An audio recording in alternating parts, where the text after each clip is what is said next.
Hello and welcome to the latest episode of the Board Masters with me, Chris Mullins. And in this video, I kind of want to follow on from my chat last week where I spoke about, the potential for getting addicted to crowdfunding campaigns and that compulsion, that psychological compulsion of wanting to buy the next game and the next game and getting that next update and everything like that. And just talking about it in a general sense, and is it something that needs to be regulated? Is there regular protections that could be put in place? Because it's the same as anything. If you don't believe that it should be put in place with board games, fine.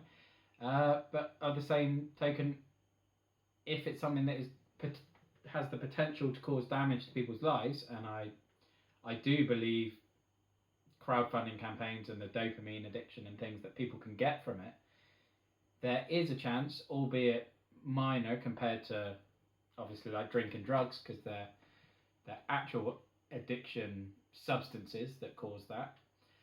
But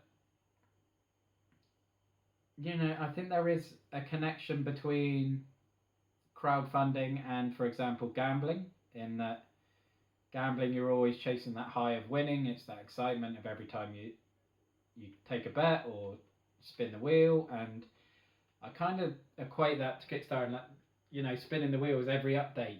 What's my next stretch goal? You getting the high of that constant drip feed of excitement and everything. And I think it does psychologically play into it, especially with FOMO.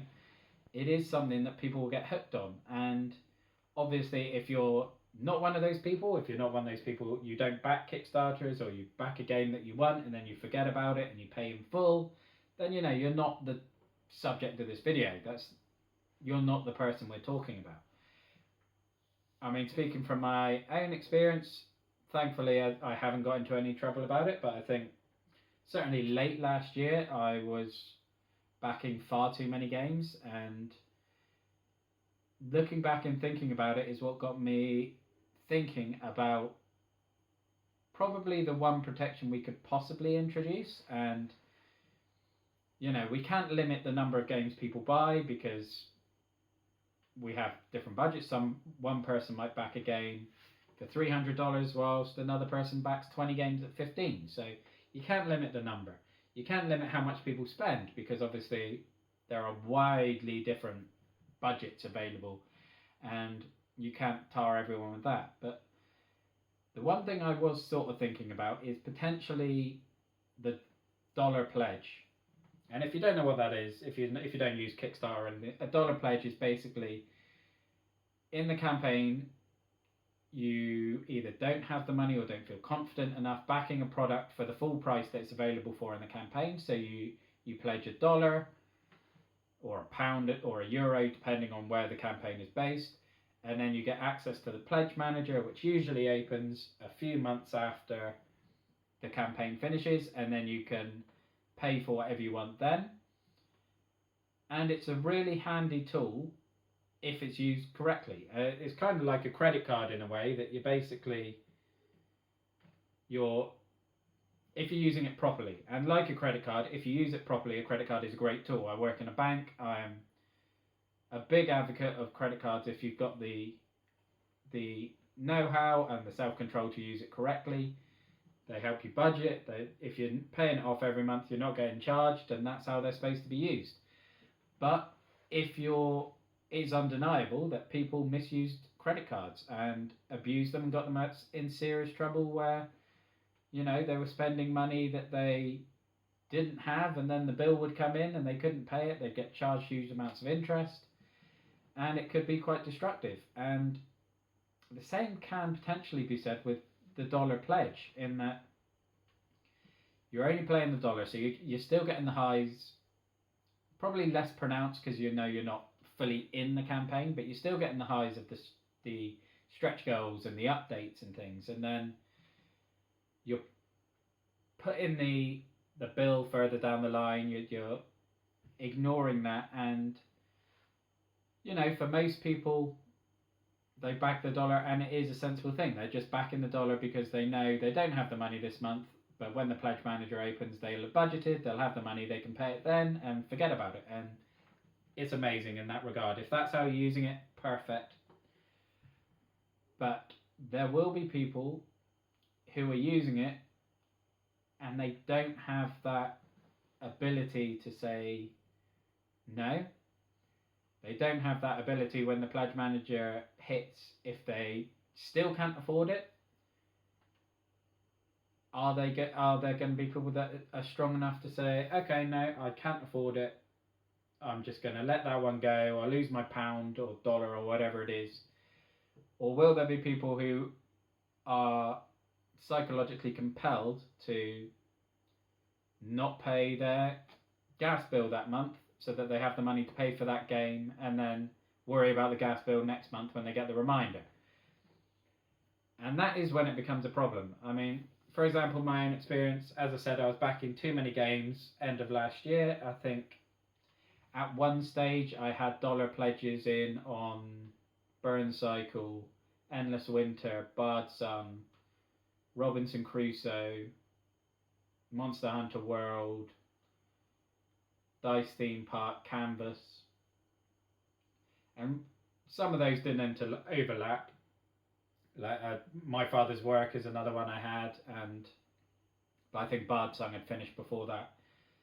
So they didn't all overlap. Like Endless Winter, the pledge manager was a few months ago, and luckily for me, I was not in a position where I couldn't afford them, and I wasn't in a position where I had to drop any of them. But that's just purely lucky on my fact, based on how the pledge manager's going. I mean, I've still haven't paid for Freedom 5, which I pledged the dollar back in November. But had all of those games, the pledge manager came up and said, right, we're closing this month, I'd have had a bill of, I don't know, 4 figures probably, and then have the choice to take it or leave it. And I like to think, and I do believe, because I am sensible when it matters, that if I was in that situation, I'll make the difficult choice and lose the pound on that one and drop a few campaigns and miss out. But there will be people who can't do that. And so is it sensible to maybe bring in a limit on the dollar pledges in terms of these platforms, that you can only have X amount of dollar pledges in play at a time? Because there are very few reasons for someone to make a dollar pledge other than lack of confidence in the product, in which case they'll be happy to drop that pledge at any point, or they can't afford the product at the moment and they're putting it off akin to spending on a credit card. And that's the worry. If people are then putting dollar pledges in on 5, 10, 15 games, do we need to have a system in place that prevents people getting into that sort of trouble where those 10, 15 pledge managers hit at the same time, they get hit with a bill they're not able to, based on, you know, the chemicals in the brain, they're not able to make those hard decisions and just say, well, I'll drop this one and drop that one and buy this one, where they have that compulsion where they need X, Y, Z, and they will not pay the bills, they will, you know, not pay the rent that month, and then it's a horrible situation. I really hope that this video is irrelevant and that there isn't anyone that would or has gone through this, but logic dictates, and you know, the odds of it not happening are astronomical. I mean, when you look at what people get addicted to and the way FOMO and Kickstarter campaigns run, it's almost certainly something that's captured people in that way and done serious damage. So, I mean, that's probably the one thing I would maybe suggest. Is a dollar pledge a dangerous thing if you're doing a lot of them? Should someone be allowed $10, $15 pledges?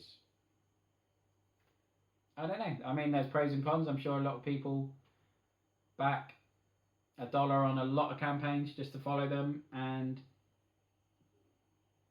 this would probably negatively impact that, and I'm sure people would have strong thoughts and feelings on that, and that's fair enough. But Do you need to pledge $1 to follow a campaign? Will limiting dollar pledges make people think more carefully about the games that they do want to back? Will it just, whilst protecting those who don't have the ability to? And it's a topic that I'm expecting to get some pushback on, and understandably, because whenever you mention anything to do with restrictions or protecting people from themselves, there is always that element of society that gets very angry about it. Let people do what they want. If they get in trouble, it's up to them, bloody blah, nanny state and all that. And, I can appreciate that. I don't agree with it, but everyone's entitled to their opinion, as am I. And again, it's one that I'm happy to talk about in the comments down below or in the relevant social media posts about the game, about this conversation. But that's pretty much my thoughts on the matter. And again, I appreciate it's a bit of a ramble, because I'm always with these sort of videos, I have a kind of a plan and a skeleton of what I want to talk about, and then, as always, get distracted and start rambling on about something else. But that's just me, I'm afraid. So get used to that if you want to watch these conversation pieces. But that's pretty much it for this video, so I'm going to leave it there. So thank you very much for watching. Look after yourself, stay safe, and have a good one. Thank you. Bye-bye now.